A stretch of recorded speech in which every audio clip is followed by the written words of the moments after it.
صلی اللہ علیہ وسلم نبی و رسول۔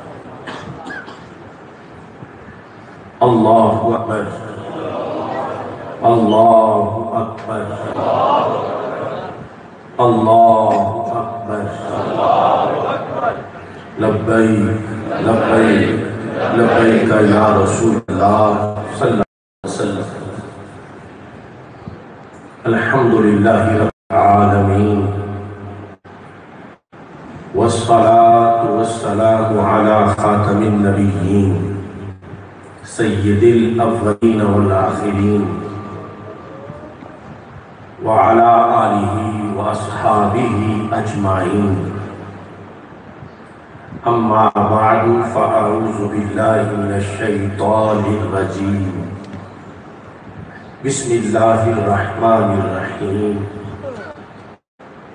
قل هو اللہ احد اللہ الصمد لم یلد ولم یولد ولم یکن له کفوا احد۔ صدق اللہ العظیم، صدق رسولہ النبی الکریم الامین۔ ان اللہ وملائکتہ یصلون علی النبی یا ایہا الذین آمنوا صلوا علیہ وسلموا تسلیما۔ الصلاۃ والسلام علیک یا سیدی یا رسول اللہ وعلی آلک واصحابک یا حبیب اللہ۔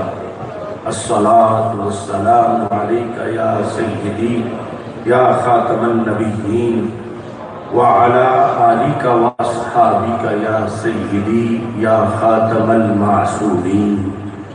مولاي صل وسلم دائما ابدا على حبيبك خير الخلق كلهم منزه عن شريك في محاسنه فجوهر الحسن فيه غير منقسم۔ محمد تاج رسل الله قاطبة، محمد صادق الأقوال والكلم، محمد ذکرہ روح لأنفسنا، محمد شکرہ فرد علی الامم۔ رب صلی وسلم دائما ابدا علی حبیبک خیر الخلق کلہم۔ اللہ تبارک و تعالی جل جلالہ وعم نوالہ واتم برہانہ وعظم شانہ وجل ذکرہ وعز اسمہ کی حمد و ثنا، اور حضور سرور کائنات مفخر موجودات زینت بزم کائنات دستگیر جہاں غم گسار زمان سید سروران حامی بے کساں قائد المرسلین خاتم النبیین احمد مجتبیٰ جناب محمد مصطفیٰ صلی اللہ علیہ وآلہ واصحابہ وبارک وسلم کے دربار بہربار میں ہدیہ درود و سلام عرض کرنے کے بعد السلام علیکم ورحمۃ اللہ وبرکاتہ۔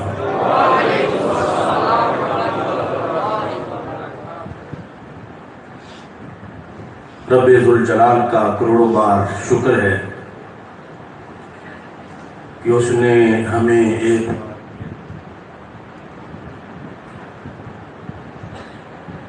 مرکزی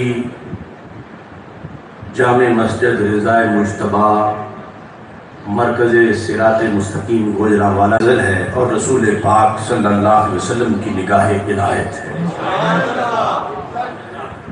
ابھی ہم نے کورونا کا مقابلہ کر کے فتح کا جشن منانا ہی تھا کہ ایک اور سازش شروع ہوئی، جس کے نتیجے میں میری اور آپ کی ملاقات منقطع ہو گئی۔ اللہ کا کروڑوں بار شکر ہے کہ میں نے اس سازش پر بھی فوری طور پر ایک ایک شک و شبہ کا تفصیلی جواب دیا۔ مجھے سمجھایا جا رہا تھا کہ حالات ٹھیک نہیں، آپ چپ کر جائیں، بس اس پر ختم کر دیں، بس یہی کافی ہے، آگے نہ بولیں۔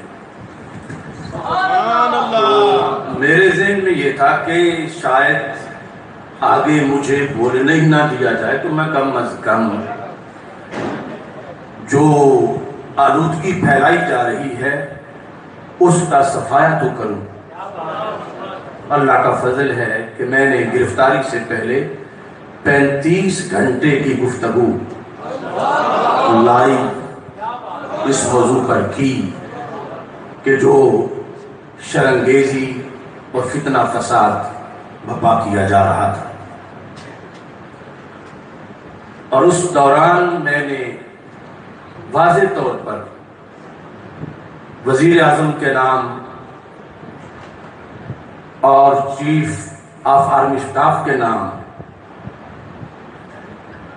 چیف جسٹس کے نام پریس کانفرنس میں لائیو اور پھر کھلا خط شائع کیا، جس میں میں نے کہا کہ جن لوگوں نے توہین کا الزام لگایا ہے ان لوگوں کو اکٹھا کرو، یہ الزام ثابت کریں تو مجھے اسی مجلس میں مجھ پر 295C کے تحت حد جاری کر دی جائے، اور اگر نہیں اور بالکل نہیں تو پھر ان سارے لوگوں کو 80 کوڑے مارے جائیں، جو کم از کم سزا ہے ایسے الزام کی۔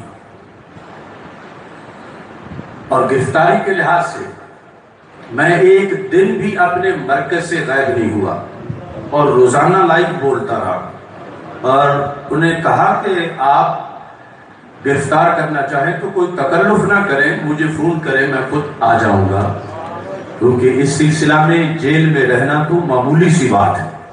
بہرحال انہیں شاید میری بات پہ اعتماد نہیں تھا اور 800-900 سپاہی لے کر مجھے گرفتار کرنے کے لیے وہ پہنچے، اور پھر گرفتاری کا اور پھر اسیری کا مرحلہ آگے شروع ہوا۔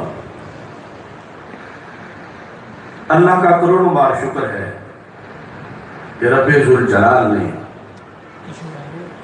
اتنی چاشنی اور مٹھاس مجھے قید و بند کی صحبتوں میں عطا کی کہ کبھی زندگی میں اتنا اطمینان نہیں آیا تھا اتنا قید و بند کی اس چھوٹی سی چکی کے اندر اطمینان تھا۔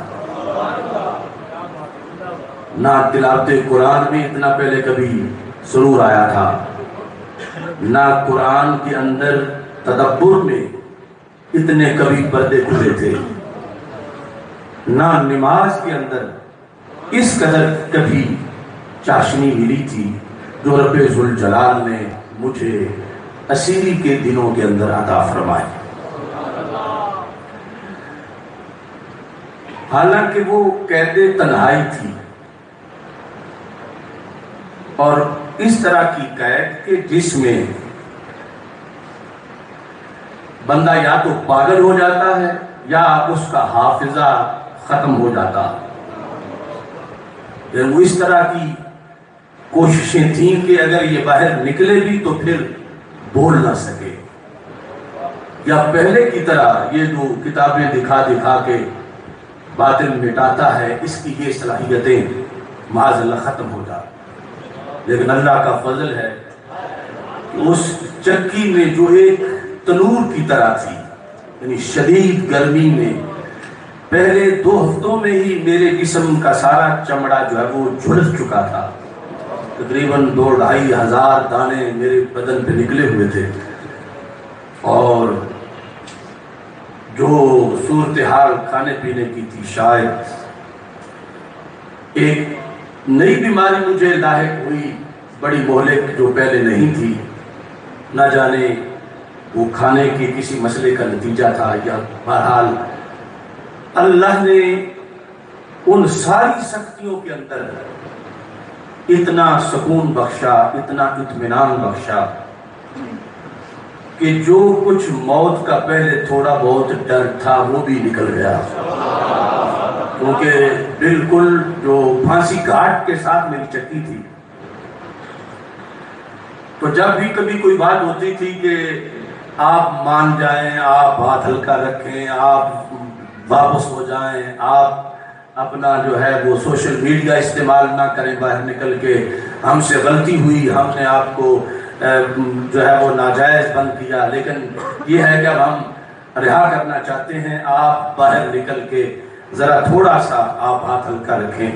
یہ 2.5 مہینے کے بعد انہیں احساس ہوا کہ ہم نے غلط گرفتار کیا ہے۔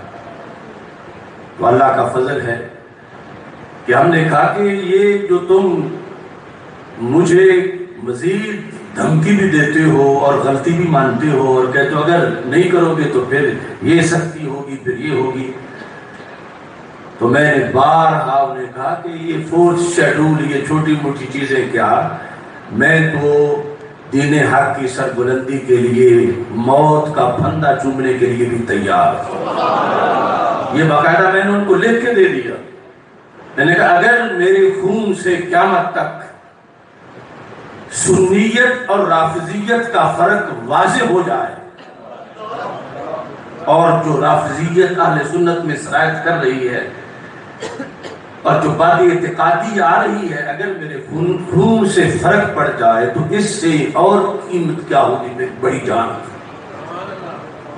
اللہ کے فضل سے وہ لمحات بھی بڑے آسن طریقے سے، ظاہری تکلیفیں تو تھی ہی، لیکن مشن کا جو صداقت کا پہلو تھا، نظریے کی جو حقانیت تھی، اس کی وجہ سے میں نے کبھی گنا ہی نہیں تھا کہ دن کتنے ہو چکے ہیں مجھے اور اب کتنے دن مزید رکھتے ہیں یا کیا کرتے ہیں۔ آخری دن ہی حساب کیا کہ جب مجھے نکال رہے تھے۔ یہ مشکلات اہل حق پر شروع سے ہی آتی رہتی ہیں۔ اللہ کا کروڑوں بار شکر ہے، کلمہ حق ادا کرنے پر اس مرحلے میں جب سارے لوگ مسلک کی اس تعلیم کو یا تو سمجھ نہیں رہے تھے، یعنی اکثر لوگ، یا پھر کیا وجہ تھی، لا تعلقی ظاہر کر رہے تھے، تو رب ذوالجلال نے مجھے اس مسلک کا جھنڈا بلند کرنے کی توفیق عطا فرمائی جو صفہ پہ ہمارے آقا صلی اللہ علیہ وسلم نے اس امت کو عطا فرمایا تھا۔ میں اس تفصیل میں آج نہیں جانا چاہتا، ورنہ وہاں کا ایک دن اور ایک رات اس کی پوری تاریخ ہے، اور آج چونکہ سبحان اللہ سیمینار اس سے پہلے ہم کر چکے ہیں، 21 شریف کی کانفرنس میں بھی ہم نے اس سلسلہ میں ذکر کیا،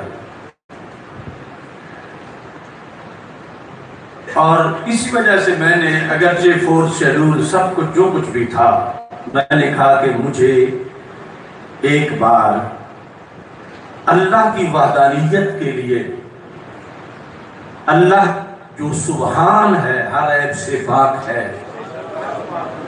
اس کی پاکی بیان کرنے کے لیے، اور اللہ کی جو توہین ہوئی ہے ہر درجہ، اس کے مقابلے میں علم حق بلند کرنے کے لیے مسجد رضا مجتبی کا رخ کرنا چاہیے۔ تو میں آپ کے پاس اللہ کے فضل سے پہنچ گیا ہوں۔ یہ ایک دن مجھے سحری کے ٹائم خیال آیا، اور اس کو عملی جامہ پہنانے کے لیے میں نے مولانا ادریس جلالی صاحب کو کہہ دیا میں تقریباً جو 10 مہینے یہاں سے غائب رہا، اس دوران علامہ محمد ادریس جلالی صاحب، مسجد کی ساری انتظامیہ، تحریک صراط مستقیم گوجرانوالہ، تحریک لبیک یا رسول اللہ صلی اللہ علیہ وسلم گوجرانوالہ، الغالبون اور آپ سارے حضرات کا شکر گزار ہوں کہ آپ نے حق کا پرچم نیچے نہیں ہونے دیا اور بہترین طریقے سے سارے معاملات کو آگے چلایا۔ آج مجھے وہ 4 مہینوں کے جمعے یاد آ رہے ہیں کہ جب جیل میں مجھے اذانیں تو سنائی دیتی تھیں مگر میں جمعہ پڑھ نہیں سکتا تھا، کیونکہ جمعے کی شرائط یہ ہے کہ وہ قید خانے میں ہو نہیں سکتا، تو مجھے 4 ماہ تک صرف ظہر پڑھنا پڑی۔ آج اللہ کا کروڑوں بار شکر ہے، میرے پاس الفاظ نہیں کہ کتنے طوفانوں اور امتحانوں سے نکل کر پھر میں آپ کے سامنے ہوں۔ ابھی میں جیل میں نہیں گیا تھا تو مجھے روزانہ کئی لیڈروں کے فون آتے تھے، کوئی تو روزانہ میری قبر کھود رہا ہوتا تھا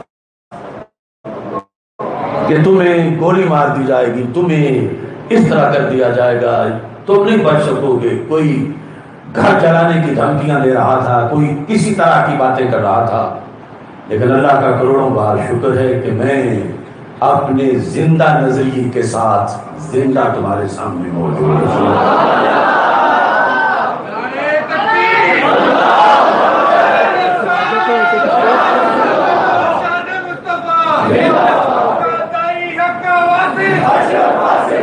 بس میں مختصر، کیونکہ وہ طویل بات کا وقت نہیں، موضوع اگلا بڑا طویل ہے۔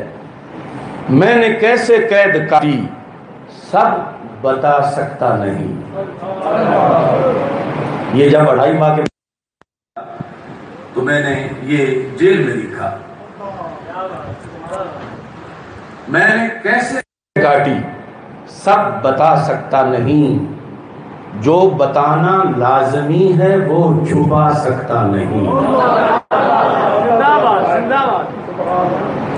جھلس جانے کو بدن تھا، پگھل جانے کو دماغ، جھلس جانے کو بدن تھا، پگھل جانے کو دماغ، اے مگر اسلاف کا جھنڈا گرا سکتا نہیں۔ وہ سمجھتے تھے کہ اس کا چہرہ عارضی،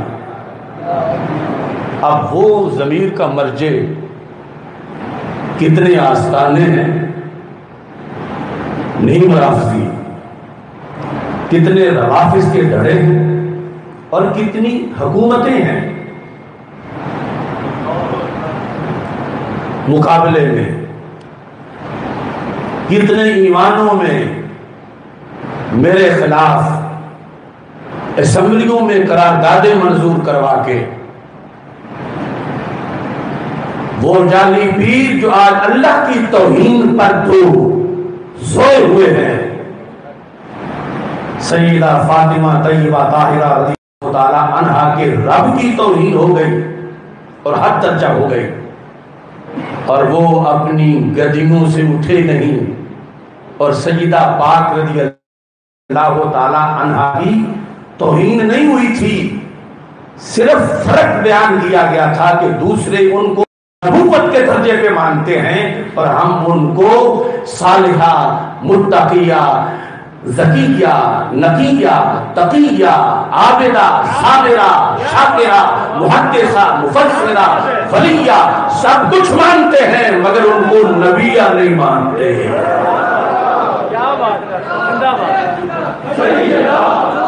تو یہ سارے اکٹھے ہو کر کسی، یہ جو پرانے آستانے ہیں، بزرگ تو سارے ہمارے سروں کے تاج ہیں، مگر آج جو بیٹھے ہوئے ہیں اللہ ماشاء اللہ، وہ کسی گدی سے ٹکر لینا بڑا مشکل ہے، اور یہاں تو پتہ نہیں کتنی سارے اکٹھے ہو کے میٹنگیں کر رہے ہیں جن کو کبھی جاگ نہیں آئی تھی غازی ممتاز حسین قادری کے زمانے میں، جن کو کبھی جاگ نہیں آئی تھی. ایسے ایسے مسائل گزرے ملت پر، لیکن سارے اکٹھے تھے اور وہ سمجھتے تھے یہ کیا ہے، نہ یہ کسی بڑے پیر کا بیٹا ہے، نہ کسی بڑی درسگاہ کا معتمم ہے. وہ سمجھتے تھے کہ اس کا چہچہا ہے عارضی، وہ سمجھتے تھے کہ اس کا چہچہا ہے عارضی. طائر فکر رضا ہوں کوئی اڑا سکتا نہیں. وہ سمجھتے تھے کہ اس کا چہچہا ہے عارضی، طائر فکر رضا ہوں کوئی اڑا سکتا نہیں. آندھیوں سے کہہ رہا ہوں ہوش سے آیا کرو. آندھیوں یہاں سے لے کر وائٹ ہاؤس تک، یہاں سے لے کر تل ابیب تک، یہود و ہنود اور ان کے سارے ہرکاروں کو آندھیوں سے کہہ رہا ہوں ہوش سے آیا کرو. کوئی بگولا دین کی شمع بجھا سکتا نہیں. آندھیوں سے کہہ رہا ہوں ہوش سے آیا کرو. کوئی بگولا دین کی شمع بجھا سکتا نہیں. اب 1 مہینہ پہلے، بلکہ میں جیل میں تھا تو پیغام کئی علماء لے کر گئے کہ وہ صلح چاہتے ہیں، وہ یہ چاہتے ہیں، وہ چاہتے ہیں. 1 ماہ پہلے تو جو میرے پاس ایک وفد آیا، اس میں ضلع گوجرانوالا کے ایک سید صاحب بھی تھے. تو کہتے ہیں کہ وہ کہتے ہم اعلانیہ معافی مانگتے ہیں، ان کو کہہ دو کہ وہ ہمیں چھوڑ دیں اور ہم مل بیٹھیں، ایک بار ہمارے ساتھ علیحدہ ملاقات کر لیں. تو میں نے ان سے یہ کہا تھا کہ یہ کوئی مربع پہلی زمین کا تو جھگڑا نہیں. وہ لوگ نظریہ چھوڑ کے غیروں کے پاس گئے ہیں.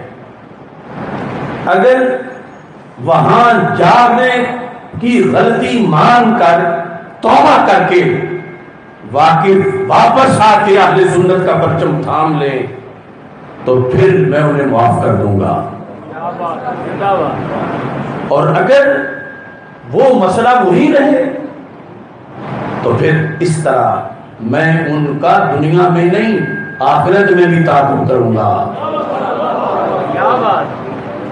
ان کو حسرت ہے کہ دیکھوں ان کی جانب ایک بار، کیونکہ بدنام اتنے ہو گئے جدھر جاتے ہیں.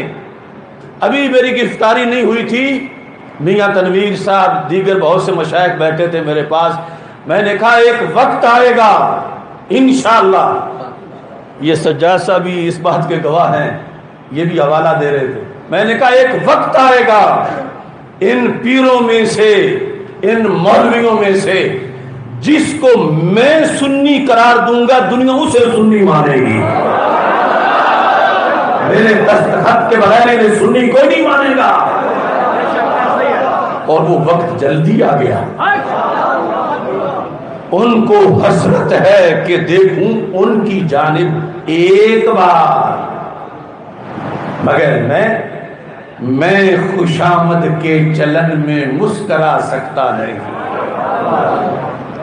ان کو حسرت ہے کہ دیکھوں ان کی جانب ایک بار، میں خوشامد کے چلن میں مسکرا سکتا نہیں. میں نے نسل نو میں بانٹے ہیں بصیرت کے چراغ. الحمدللہ. میں نے نسل نو میں بانٹے ہیں بصیرت کے چراغ. ظلم خود مٹ جائے گا مجھ کو مٹا سکتا نہیں.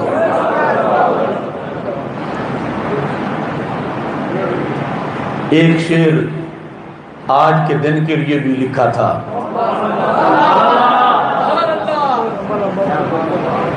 جھوٹا الزام لگا کر، اور وہ بھی سیدہ پاک رضی اللہ تعالی عنہا کی توہین کا، اور پھر میرے موقف کو دبانے کے لیے مجھے جیل میں بند کیا، اور مخالف جو ہیں ان کو ہر شہر میں اجازت دی کہ وہ میرے خلاف مجھے بدنام کرنے کے لیے وہ تقریریں کریں، وہ جلسے کریں۔ حکومت کی چھتری کی نیچے یہ سب کچھ ہوتا رہا۔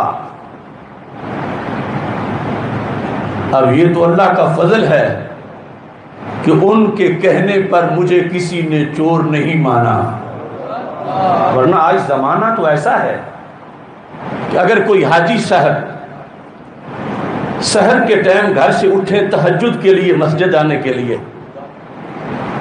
اور دوسرے محلے سے گزر رہے ہیں اور کوئی کہے یہ دیکھو چور جا رہا ہے، بھی چوری کر کے آیا ہے، تو اس حاجی بیچارے کی کون سنے گا کہ میں سجدے کے لیے جا رہا ہوں، اتنے میں لوگ اینٹیں مار مار کے اس کی جان نکال۔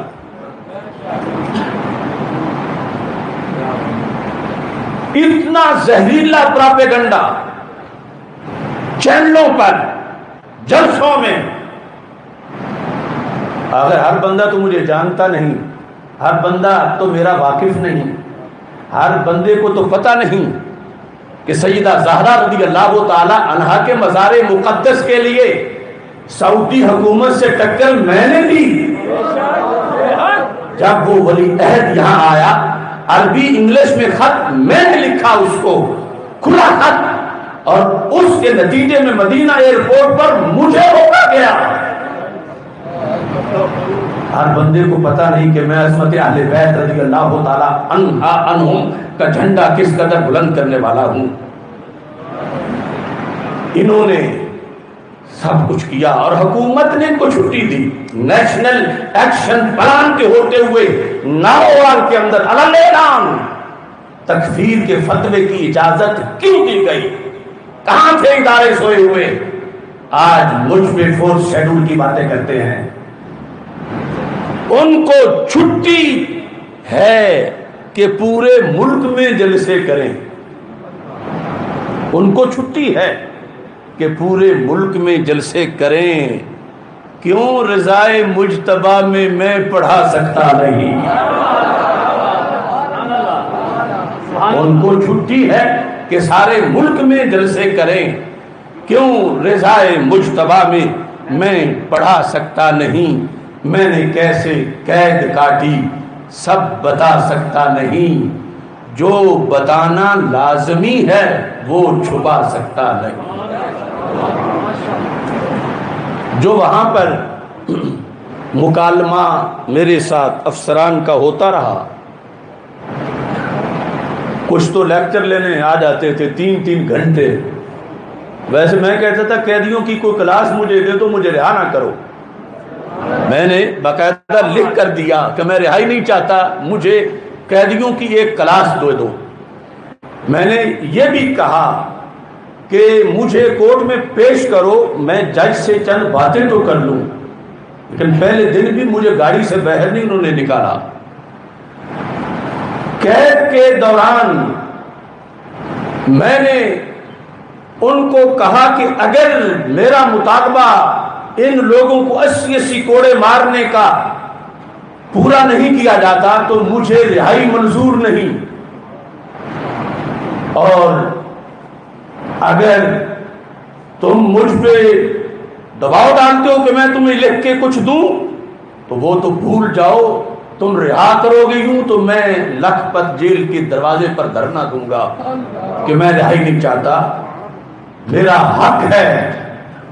جتنے لوگوں نے قومی اسمبلی میں، آزاد کشمیر اسمبلی میں، پنجاب سندھ اسمبلی میں جھوٹا الزام لگا کر جس نے بھی قرارداد پیش کی قرآنی فیصلے کے مطابق، وہ سارے 80 کوڑوں کے مستحق ہیں، اور حد قذف ساکت ہوتی نہیں توبہ سے، اس میں رجوع ہوتا ہی نہیں کہ کہیں کہ ہم نے جھوٹ بولا تھا، ہم سے یہ ہو گیا، ہم سے غلطی ہو گئی۔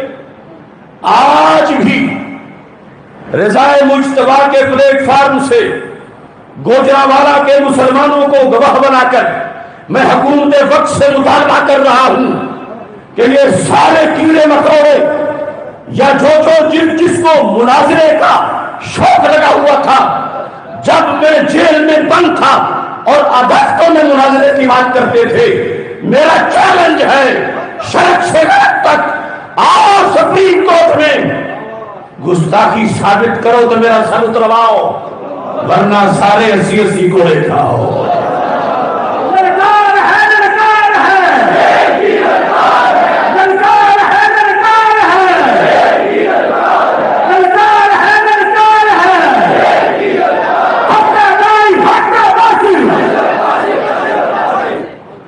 مجھے جو کہا گیا میں چند شعروں میں وہ بھی کہہ دوں۔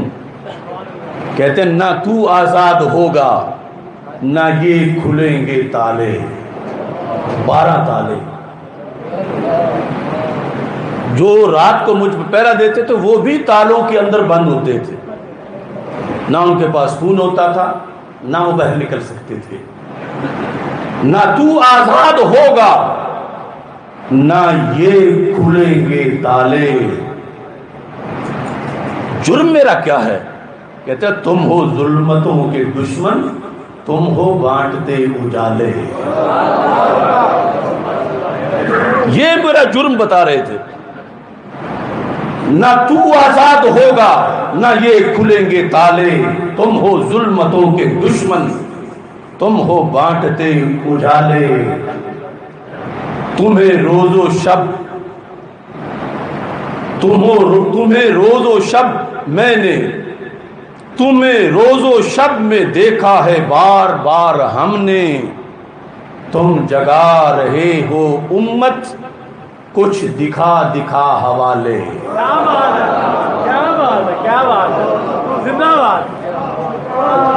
کئی حاکموں کی تجھ سے نیندیں اڑی ہوئی ہیں، کئی جابروں کے منہ سے گر جاتے ہیں نوالے۔ یہ میری FIR ہے، یہ تمہارا جرم ہے، تمہارا یہ جرم ہے۔ کب سے غازی ممتاز حسین قادری سے لے کر تم خلاف ورزیاں کر رہے ہو، وائلیشن کر رہے ہو، کئی حاکموں کی تجھ سے نیندیں اڑی ہوئی ہیں، کئی جابروں کے منہ سے گر جاتے ہیں نوالے۔ ہے عجب تیری خطابت، ہیں عجب تیرے مقالے، ادھر چیختے ہیں گورے ادھر پیٹتے ہیں کالے۔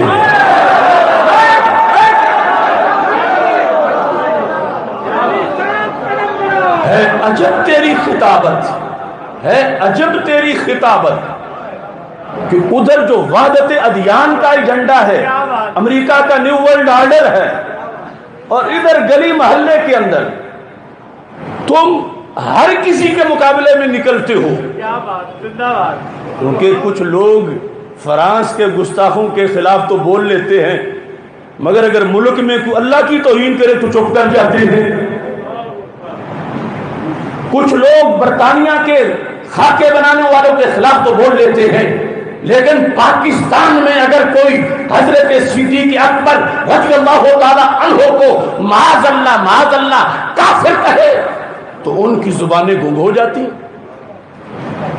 بلدیاتی انتخاب ہے، ووٹ لینا ہے، ادھر جانا ہے ادھر جانا ہے۔ اللہ کا کروڑوں بار شکر ہے، رب نے ہمارے دل سے یہ سارے لالچ نکال دیے ہیں۔ ہے عجب تیری خطابت، ہیں عجب تیرے مقالے، ادھر چیختے ہیں گورے۔ اتنی کتابیں میرے خلاف لکھی گئی انگلش میں، ادھر چیختے ہیں گورے ادھر پیٹتے ہیں کالے۔ یہ ایک طویل نظم ہے، میں نے انہی اشعار پر اکتفا کر رہا ہوں۔ آج میں اس پر بھی اللہ کا کروڑوں بار شکر ادا کرتا ہوں کہ گلی گلی میں لبیک یا رسول اللہ صلی اللہ علیہ وسلم کی صدائیں بلند ہو رہی ہیں، اور من سب نبیا من سب نبیا من سب نبیا یہ نعرہ لگ رہا ہے. یہ نعرہ پکوانے میں مجھے 10 سال لگے ہیں، پورے 10. 9 جنوری 2011 کو ایوان اقبال لاہور میں 4.5 گھنٹے اس پر دلیلیں دی تھیں، اور اس سے پہلے مناظرے کیے تھے، پہلے بھی بعد میں بھی. جامعہ اسلامیہ لاہور میں بڑے بڑے مفتیان کرام کا بورڈ تھا، وہ کہتے تھے نہیں احناف کے نزدیک یہ سزا نہیں بنتی. تو بندہ ناچیز نے حوالے دے کر انہیں منوایا. من سب نبیا من سب نبیا من سب نبیا. اور پھر بعد میں ایک کینیڈا سے بولا 13.5 گھنٹے کہ یہ سزا نہیں، سزائے موت نہیں دی جا سکتی. تو اللہ کے فضل سے بندہ ناچیز نے جامع مسجد یا رسول اللہ صلی اللہ علیہ وسلم گلشن رابی لاہور کے اندر تقریباً 6.5 گھنٹے میں یہ ثابت کیا، اس کی ہر دلیل کو رد کر کے من سب نبیا من سب نبیا من سب نبیا. 10 سال لگے. اور اگلا جو موضوع ہے جس کو میں اب بیان کر رہا ہوں، سبحان اللہ سیمینار سے لے کر، شاید اس پہ بھی 10 لگیں گے، یا اللہ فضل کرے تو تھوڑے میں ہی. من سب اللہ من سب اللہ من سب اللہ من سب اللہ من سب اللہ من سب اللہ من سب اللہ من سب اللہ.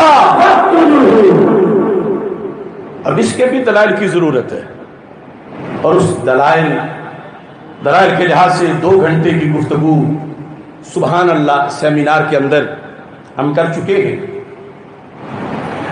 اللہ کی ذات کا معاملہ بہت نازک ہے،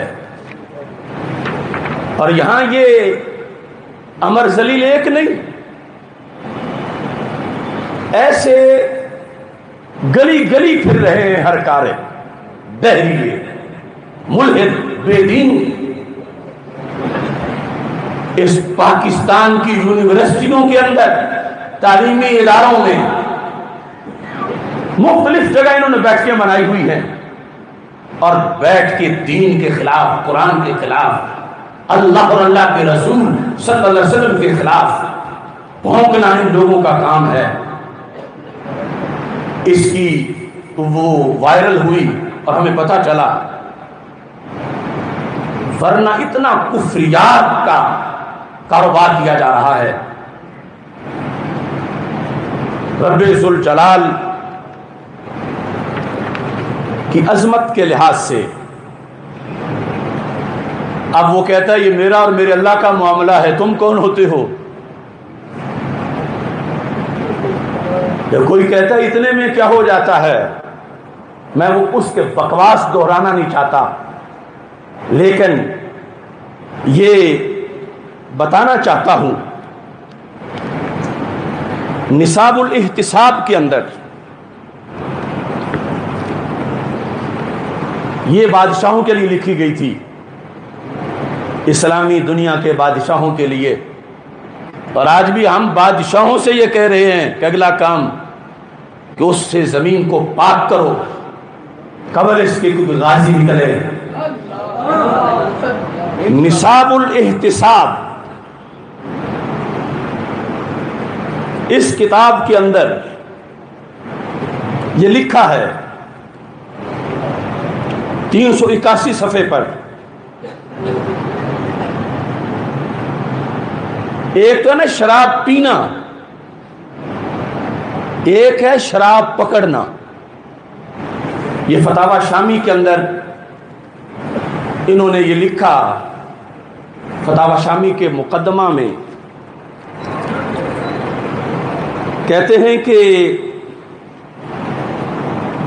یکفر من بسملہ یکفر من بسملہ عند مباشرات کل حرام قطعی الحرمہ، جو قطعی حرام کام ہے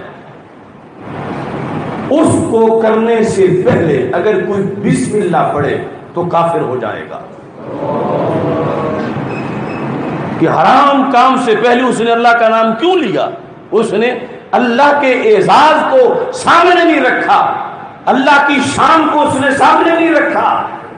کام حرام تھا اور وہ بسم اللہ پڑھ رہا تھا.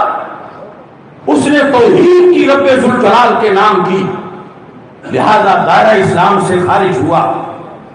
یہ 29 اور 30 صفحے پر فتح شامی میں اس کو لکھا گیا، اور نصاب الاحتساب میں تو یہاں تک لکھا گیا، کہتے ہیں اکلا طعاما حراما، کسی نے حرام کھانا کھایا، وقال عند الاکل بسم اللہ، اور حرام کھانا کھاتے وقت اس نے بسم اللہ پڑھا تو اس سے کافر ہو جائے گا.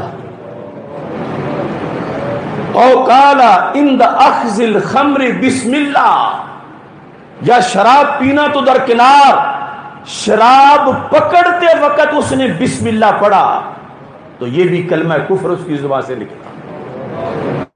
اس نے شراب پکڑتے وقت، بسم اللہ تو بسم اللہ ہے لیکن شراب پکڑتے وقت یہ پڑھنا، کہاں ہے اللہ کا مقام اور اس کی شان، اور کہاں آج بغاوت کرنے والے یہ ناسور. اور پھر اسلامی معاشرے کے اندر نبی اکرم نور مجسم شفیع معظم صلی اللہ علیہ وسلم نے تو یہاں تک ارشاد فرما دیا. یہ سنن نسائی کے اندر ایک حدیث شریف ہے، اس سے میں تھوڑا سا کنسپٹ آپ کے سامنے واضح کرنا چاہتا ہوں. کچھ باتیں ایسی ہیں جو ہمارے لیے ہوں تو گالی نہیں، لیکن اللہ کے لیے ہوں تو وہ گالی ہیں. اور کچھ باتیں وہ ہیں جو انسانوں میں بھی آپس میں وہ بولی جائیں تو وہ گالی ہوتی ہیں، اور اللہ کے لحاظ سے بھی وہ گالی ہیں. اور یہ فیصلہ ہے شریعت کا کہ جو شخص اللہ کو ایسی گالی دے دے جو انسانوں میں بھی آپس میں گالی سمجھی، چانس نہیں دیا جائے گا، اس کی توبہ ہے ہی نہیں. اور اس کمینے نے، اس کے جو خرافات ہیں، اس نے رب ذوالجلال کو وہ گالیاں بھی دی ہیں کہ جن گالیوں کے بعد موقع ہی نہیں دیا جاتا کہ توبہ کر لے، بلکہ ان کے بعد سزا صرف اور صرف قتل ہوتی ہے. حدیث شریف سے حوالہ پیش کرتے ہوئے بات آگے بڑھاتا ہوں. 2077 نمبر حدیث ہے سنن نسائی کے اندر، اور یہ سنن نسائی میں ہی نہیں بلکہ بخاری شریف کی کتاب التفسیر میں بھی ہے.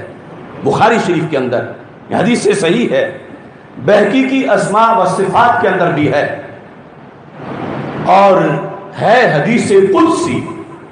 اللہ فرماتا ہے، اور یہ بھی اس کا کروڑوں بار شکر ہے، توحید توحید کی رٹ لگانے والے آج سوئے ہوئے ہیں، اور اس وقت بھی عظمت توحید کا پرچم ہمارے ہاتھ میں ہے.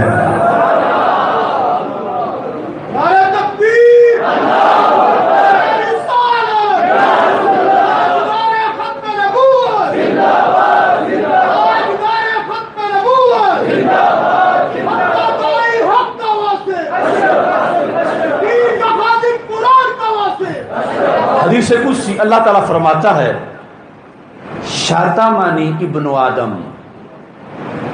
لوگ کہتے ہیں گالی کیسے بن گئی؟ شاتمانی ابن آدم. اللہ فرماتا ہے مجھے ابن آدم نے گالی دی. شاتمانی ابن آدم وَلَمْ يَكُنْ يَنْبَغِي لَهُ أَنْ يَشْتُمَنِي، فرمایا اسے چاہیے تو نہیں تھا کہ مجھے گالی دیتا، کچھ تو شرم کرتا، میں نے پیدا کیا، میں روزانہ کھانے کو دیتا ہوں، 1 منٹ میں کروڑوں انعام ہے میرے اس پر، اللہ کو کتنا غصہ ہے۔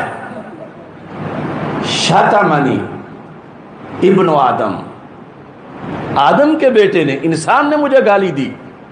ولم یکن ینبغی، یہاں ینبغی مناسب کے معنی میں نہیں کہ معمولی سی بات ہے، چاہیے نہیں تھا چلو ہو گیا۔ ولم یکن ینبغی لہ ان یشتمنی، اسے ہرگز ہرگز ہرگز یہ جائز نہیں تھا کہ مجھے گالی دیتا۔ کیا اس نے کہہ دیا تو گالی ہو گئی؟ اس نے کیا کہا کہ جس کو اللہ گالی کہہ رہا ہے؟ حدیث قدسی میں، جو حدیث بخاری میں ہے، جو حدیث اس سنن نسائی میں ہے، سینکڑوں کتابوں میں ہے، کس چیز کو رب کہہ رہا ہے کہ مجھے آدم کے بیٹے نے، آدم علیہ السلام کے بیٹے نے، یعنی انسان عام جو ہے، مجھے اس نے گالی دی؟ کیا کہا؟ اما شتمہ ایایا، فرمایا مجھے گالی وہ ایسے دیتا ہے جب یہ قول کرتا ہے، کیا اتخذ اللہ ولدا، جب کوئی بندہ یہ کہے کہ اللہ کی اولاد ہے، معاذ اللہ ثم معاذ اللہ، جب کوئی یہ لفظ بولے اللہ فرماتا ہے یہ مجھے گالی ہے۔ اما شتمہ ایایا، مجھے کیسے گالی بنتی ہے؟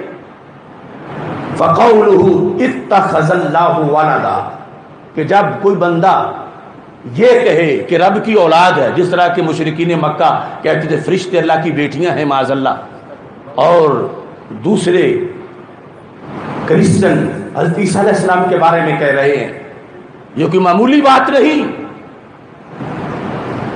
اتخذ اللہ ولدا، اور یہاں میں آپ کو دعوت فکر دیتا ہوں، آگے جا کر اس پر بڑے مسائل احکام مرتب ہوں گے۔ میرا بیٹا ہونا، آپ کا بیٹا ہونا یہ گالی نہیں۔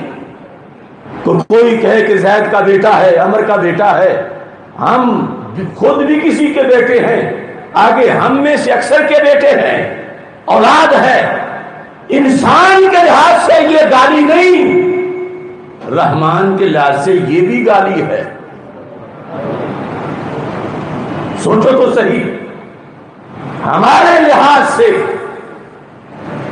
شان ہوگی کہ فلاں کے 4 بیٹے ہیں، فلاں کے 6 بیٹے ہیں، لیکن اللہ کے لحاظ سے اللہ خود فرماتا ہے، حدیث قدسی ہے، فرمایا جب میری طرف کوئی میرا بندہ، کوئی میرا پیدا کرتا اولاد کی نسبت کرے کہ اللہ کا بیٹا ہے معاذ اللہ، یا اللہ کی بیٹی ہے معاذ اللہ، تو اللہ خود فرماتا ہے جسے قدسی میں، اس نے چھوٹا جرم نہیں کیا، اس نے مجھے گالی دی ہے۔ اللہ تعالیٰ اس کے جواب میں، کہ وہ تو یہ کہتے پھر رہے ہیں کہ اللہ کی اولاد ہے، یہ مجھے گالیاں نہ دو، میں کون ہوں؟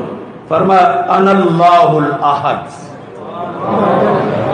یہ حدیث کے لفظ ہیں، قرآن سے بالکل ملتے جلتے، سورہ اخلاص سے جو میں نے خطبہ میں پڑھی، تو متشابہ نہ حافظوں کو لگے، یہ حدیث کے لفظ ہیں، انا اللہ الاحد الصمد لم الد ولم اولد ولم یکن لی کفوا احد۔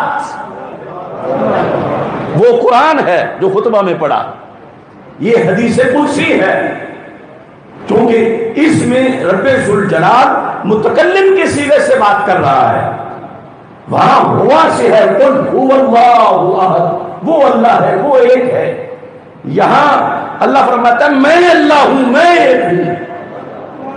یہ بتا کے کہ مجھے گالیاں دی جا رہی ہیں کہ معاشرے میں میری طرف اولاد کی نسبت کی جاتی ہے، میں کون ہوں؟ انا اللہ، میں اللہ ہوں، الاحد جو کہ ایک ہے، الصمد جو کہ بے نیاز ہے، میں اللہ ہوں، لم الد میں نے کسی کو جنم نہیں دیا، ولم اولد، اور مجھے کسی سے جنم نہیں دیا گیا، ولم یکن لی کفوا احد، اور کوئی بھی میرے جوڑ کا نہیں ہے۔ اب یہ جو امر ذلیل ہے، ایک کفر نہیں، اس کے اس گفتگو میں درجنوں کفر ہے۔ اور پھر یہ مسئلہ جس پر رب ذوالجلال نے اس قدر تنبیہ کی کہ مجھے گالی دی جا رہی ہے، مجھے گالی دی جا رہی ہے۔ اب اس وقت تو زبان رسالت سرکار ظاہری حیات میں موجود تھے، تو اللہ کی بات زبان رسالت سے دنیا تک آ گئی کہ شرم کرو، حیا کرو، رب کو گالی نہ دو۔ اللہ فرما رہا ہے کہ جو کہے کہ میری اولاد ہے، اس نے مجھے گالی دی، وہ کہتا ہے انا اللہ الاحد الصمد۔ اور آج پھر اللہ کے بندوں کا فرض ہے کہ جب معاشرے میں کوئی ایسی گالی دے تو اللہ کے بندے کھڑے ہو جائیں۔ اللہ کی عزت، للہ العزت ولرسولہ وللمؤمنین، عزت اللہ کی ہے، اللہ کے رسول علیہ السلام کی ہے اور مومنین کی ہے، لیکن یہ مومنین کو ملتی اب قل ان العزت للہ جمیعا، ساری عزت اللہ کی ہے، آگے جسے وہ دیتا ہے اسے ملتی ہے تو وہ بھی عزت والا بن جاتا ہے۔ جس کی ساری عزتیں ہیں اس ذات کی توہین ہوئی اور کسی کو کوئی مسئلہ ہی نہیں۔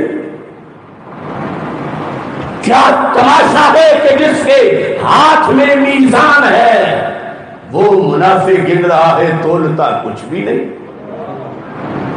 کیا اس مملکت خدا داد پاکستان کا حکمران کس نشے میں ہے؟ اللہ کو گالیاں، ننگی گالیاں دی جا رہی ہیں اور ابھی تک ایف آئی آر نہیں کٹی، ابھی تک گرفتاری نہیں ہوئی۔ کہاں گئے وہ سادات، کہاں پیران طریقت الا ماشاء اللہ، کہاں ہے وہ اپنے آپ کو توحیدی قرار دینے والے؟ میرے رب کو گالیاں دی گئی، ہمارا عقیدے تک سے مطالبہ ہے من سب اللہ، من سب اللہ، من سب اللہ، من سب اللہ، من سب اللہ، من سب اللہ۔ اب دیکھیں اس کی گفتگو کے اندر ایک پورا چیپٹر ان گالیوں کا ہے جس کی مذمت اس حدیث شریف کے اندر کی گئی ہے۔ اس نے بکواس کرتے ہوئے کہا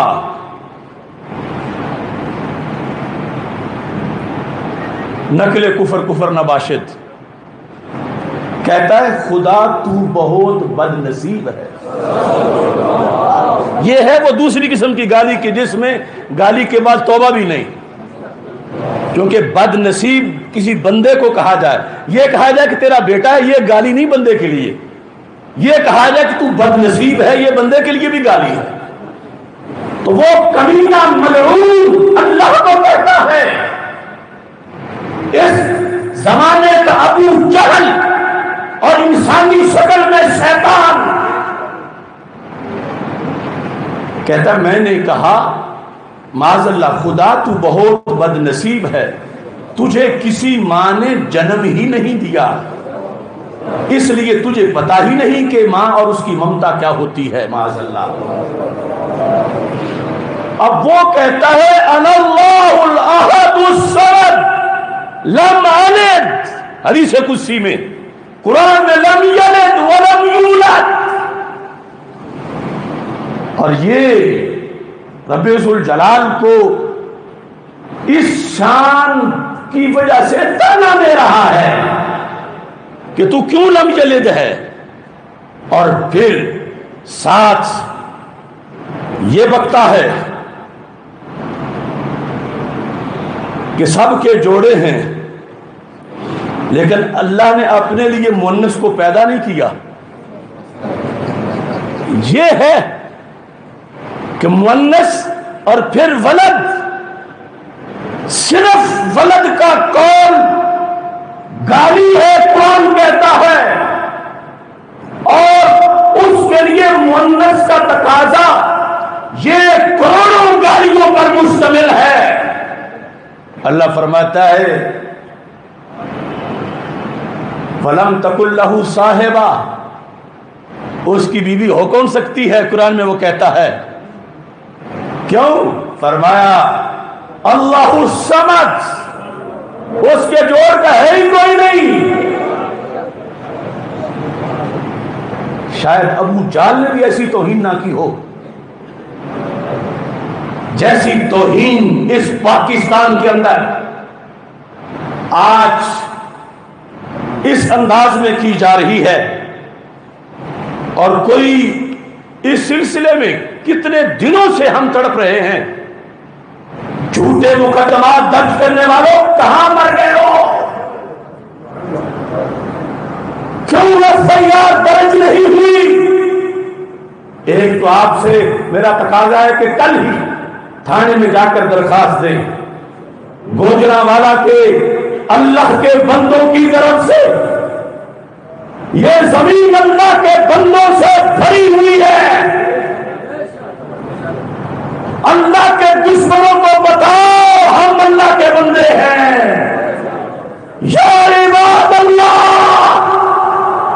یا عباد اللہ، قوموا لعزت اللہ، قوموا لعزت اللہ۔ ماں باپ کی عزت ہے، مگر وہ اللہ کی عزت کے کروڑ میں حصے کا کروڑواں حصہ بھی نہیں۔ اپنی بہن کی عزت کے لیے، بیوی کی عزت کے لیے، باپ کی عزت کے لیے لوگوں کے سر پھاڑنے والوں، اللہ کی عزت پہ حملہ ہوا۔ کل درخواست دو اور آگے FIR کاٹنا، یہ ان کے پھر قرض ہے ان پر۔ 295C اس ملک کا قانون، جو یہ توہین ہوئی، اس میں 295C والا جرم ہزاروں بار کیا گیا۔ 1000 بار بھی اس کو پھانسی دو تو سزا پوری نہیں ہوگی، اور ابھی تک وہ سوچ رہے ہیں کہ قانون کہاں سے لائیں یا FIR کیسے کٹے۔ تو اس بنیاد پر جس کو جس فارم پر، جس جگہ، دنیا کے جس کونے پر اللہ کی عزت کے لحاظ سے دلیل کی ضرورت پڑی، بندہ سر کے بل چل کے اللہ کی عزت کی دلیل دے گا۔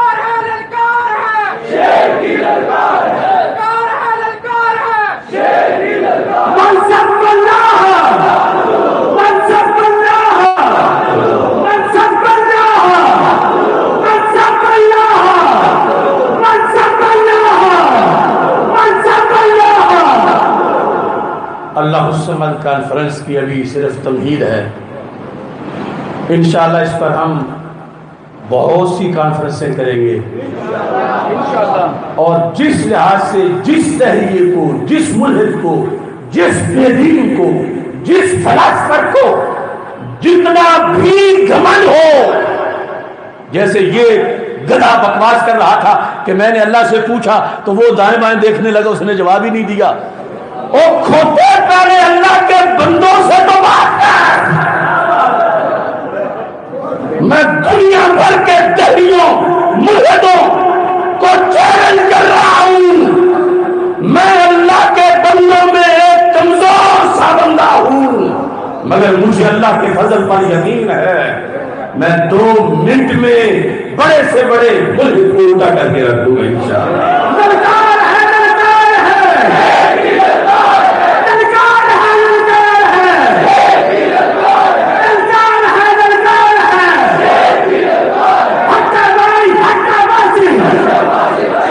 بات کو سمیٹتے ہیں انشاءاللہ اگلی کانفرنس میں یہ بیان کریں گے۔ بہت سے دلائل ہیں۔